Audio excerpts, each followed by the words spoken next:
ఆ జిల్లాలో అసలేం జరుగుతోంది? ఎవరి హవా నడుస్తోంది? వచ్చే ఎన్నికలకు సంబంధించి ఇప్పటివరకు వైసీపీ 6 విడతలుగా ఇన్ఛార్జీలుగా ప్రకటించిన ఆ జిల్లా నుండి ఒక్క పేరు కూడా కనపడకపోవడానికి కారణాలేంటి? అక్కడ పార్టీలో ఇంటర్నల్ ఫైటే ఆ పరిస్థితికి కారణమా? ఈసారైనా చట్టసభల్లోకి అడుగు పెట్టాలన్న ఆ జిల్లా పార్టీ అధ్యక్షుడు కల్లగానే మిగిలిపోతుందా? కొత్తగా క్రియేట్ చేసిన ఆ డిప్యూటీ రీజనల్ కోఆర్డినేటర్ పదవి అందుకోసమేనా? ఆయనకి చెక్ పెట్టే ప్రయత్నం చేస్తోంది ఎవరు? అసలు ఇంతకీ అంతుపట్టని రాజకీయం నడుస్తున్న ఆ జిల్లా ఏది?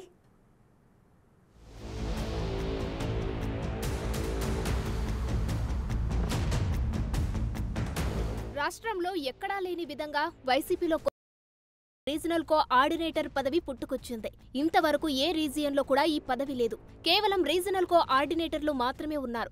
ఉత్తరాంధ్రలో రీజనల్ కోఆర్డినేటర్గా వైవి సుబ్బారెడ్డి బాధ్యతలు నిర్వహిస్తున్నారు. ఆయనకు సపోర్టుగా డిప్యూటీ రీజనల్ కోఆర్డినేటర్గా విజయనగరం జిల్లా వైసీపీ అధ్యక్షుడు మజ్జి శ్రీనివాసరావు అలియాస్ చిన్న శ్రీనుని నియమించారు వైసీపీ అధ్యక్షుడు. ఇప్పుడు అదే మ్యాటర్ ఉమ్మడి విజయనగరం జిల్లాతో పాటు ఉత్తరాంధ్రలో హాట్ టాపిక్ గా మారింది. నిన్న మొన్నటి వరకు ఎప్పుడెప్పుడు చిన్న శ్రీను పేరుని విజయనగరం ఎంపీ అభ్యర్థిగా వైసీపీ డిక్లేర్ చేస్తోందా అని ఎదురుచూస్తే ఆయన్ని ఇలా సరికొత్త పదవిని అలంకరించి అందర్నీ ఒకంత ఆశ్చర్యానికి గురిచేస్తోంది. ఇంతకీ చిన్న శ్రీనుని డిప్యూటీ రీజనల్ కోఆర్డినేటర్ గా నియమించడమేంటన్న చర్చ మొదలైంది.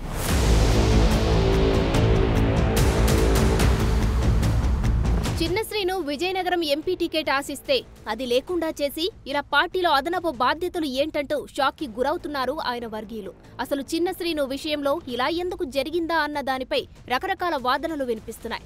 జెడ్పీ2 ఎంపీ అనుకుంటే పార్టీలో సరికొత్త పదవి కట్టబెట్టారేంటని మెదళ్లు చిట్లిపోయేలా ఆలోచిస్తూ ఎవరికి నచ్చిన అనాలసిస్లు వారు చేసేస్తున్నారట. ప్రస్తుత పరిస్థితుల్లో చిన్న శ్రీను ఎంపీగా పోటీలో ఉంటే విజయనగరం పార్లమెంటు సెగ్మెంట్లోని అన్ని అసెంబ్లీ స్థానాల్లో ప్రభావం చూపగలరని కొద్ది రోజులుగా ప్రచారం జరుగుతోంది.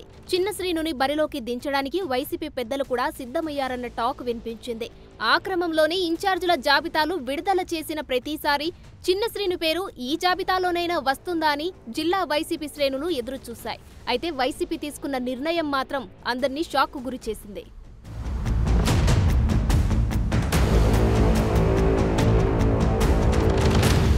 చిన్న శ్రీనుకి ఎంపీ సీటు దక్కకుండా ఆయన మేనమామ మంత్రి బొత్స సత్యనారాయణ చక్రం తిప్పుతున్నారన్న గుసగుసలు వినిపిస్తున్నాయి. చిన్న శ్రీను పార్లమెంటుకు వెళ్లకుండా బొత్స అడ్డుకుంటున్నారని స్వయంగా కుటుంబ సభ్యులే చర్చించుకుంటున్నారట. చిన్న శ్రీనుని రాజకీయంగా అణగదొక్కాలనే ఉద్దేశంతోనే బొత్స కుట్రలు చేస్తున్నారని, ఎన్నికల్లో బొత్స అవసరం ఉండడంతో అధిష్టానం కూడా ఆయన మాటకే ప్రయారిటీ ఇస్తోందన్న టాక్ వినిపిస్తుంది. చీపురుపల్లి, ఎచ్చెర్ల స్థానాలలో ఏదో ఒకటి తనకి కేటాయించాలని ఎంపీ బెల్లాన పట్టుబట్టడంతో ఇవన్నీ కాకుండా చిన్న శ్రీను స్థానంలో మళ్లీ ఎంపీ టికెట్ బెల్లానకి దక్కేలా బొత్స చక్రం తిప్పారంటున్నారు. చీపురుపల్లిలో ప్రభావం చూపగల బెల్లాన తన ఓటమికి కారణమవుతారన్న భయంతో బెల్లానకి బొత్స లైన్ క్లియర్ చేసినట్లు చర్చ నడుస్తోంది.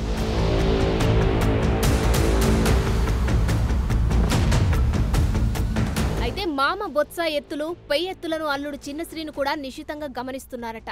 అందుకే ఎంపీగా పోటీ చేయమని స్వయాన అధినేత జగనే కోరినా పూర్తి సంసిద్ధత వ్యక్తం చేయలేదట. సమయం ఉంది కదా అంటూ నాంచుడు ధోరణి కనబర్చారట. ఒకవేళ ఎంపీగా పోటీ చేసి గెలవకపోతే ఉన్న జెడ్పీ చైర్మన్ పదవికి బొత్స ఎక్కడ ఎర్తు పెడతారో అన్న అనుమానంతో రెండింటికి చెడ్డ రేవడిలా మారకూడదని ఆచితూచి అడుగులు వేశారంటున్నారు. అందుకే ఎన్నికల్లో పోటీ చేయకుండా పార్టీ గెలుపు కోసం కృషి సత్తా ఏంటో నిరూపించుకోవాలనే ఆలోచనతో ఉన్నారట చిన్న శ్రీను. అంతేకాదు అన్ని అనుకున్నట్లు జరిగితే వచ్చే ఎన్నికల్లో పార్టీ ఆశించిన స్థాయిలో రాణిస్తే ఆ తర్వాత బొత్సాను రాజ్యసభకి పంపించి చీపురుపల్లిని చిన్న శ్రీనుకి కేటాయిస్తారనే ప్రచారం కూడా జరుగుతోంది. ఏది ఏమైనా మామ అల్లుళ్ల ఎత్తులు, పై ఎత్తులు చూస్తున్న విజయనగరం జిల్లా వాసులు మాత్రం అసలు సిసలైన రాజకీయాలను ఆస్వాదిస్తున్నారు. అసలు సీటుకే ఎసరు అనుకున్న బెల్లానకి మామ అల్లుళ్ల ఇంటి పోరుతో మరోసారి ఎంపీగా పోటీ చేసే అవకాశం వచ్చిందంటున్నారు. మరి ఆ మామ అల్లుళ్లలో ఎవరి ఎత్తుకు ఎవరు చిత్తవుతారో, లేక ఇద్దరు కలిసి ప్రత్యర్థులకు పావులుగా మారుతారో చూడాలి.